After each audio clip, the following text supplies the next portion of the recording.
2024 T20 ప్రపంచ cup లో team India అద్భుత ప్రదర్శనతో దూసుకెళ్తుంది. వరుసగా 3 విజయాలతో సూపర్ 8 కి చేరింది రోహిత్ సేన. టీ20లో టీమిండియా ఓపెనర్ గా విరాట్ కోహ్లీ, రోహిత్ శర్మ క్రీజ్ లో వస్తున్నారు.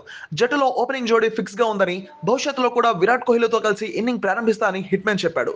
రోహిత్ నిర్ణయంపై కైఫ్ స్పందించాడు. రాబోయే మ్యాచ్ల్లో భారత జట్టుకు నష్టం కలిగించే అవకాశం ఉందని భారత మాజీ క్రికెటర్ మొహమ్మద్ కైఫ్ అభిప్రాయపడ్డాడు. రాబోయే మ్యాచ్ లో రిషబ్ పంత్ తో కలిసి ఓపెనింగ్ చేయాలని కెప్టెన్ రోహిత్ శర్మకు సూచించాడు. విరాట్ కోహ్లీని యథావిధంగా 3వ స్థానంలో దించాలని సూచించాడు. యుఎస్ లో క్రికెట్ స్టేడియం పిచ్ బౌలింగ్ కు అనుకూలంగా ఉంది. వెస్టిండీస్ లో భారత్ జట్టు స్లో పిచ్ పై ఆడాల్సి ఉంటుంది. అలాంటి పరిస్థితుల్లో ఓపెనర్స్ అవుట్ అయినా ఆ తర్వాత ఇన్నింగ్స్ కు చక్కదిద్దే బ్యాట్స్మెన్ అవసరం ఉంటుంది. ఇప్పటి వరకు జట్టులోని ఇతర బ్యాట్స్మెన్స్ ఆ పని చేయడంలో విఫలమయ్యారు. అటాకింగ్ ఫార్మాట్ లో కాకుండా వికెట్లు కాపాడుకుంటూ ఆడాలని టీమిండియాకు కైఫ్ సూచించాడు. అందుకే విరాట్ ను 3వ స్థానంలో బ్యాటింగ్ కు దింపడమే సరైన నిర్ణయం అవుతుందని కైఫ్ చెప్పుకొచ్చాడు.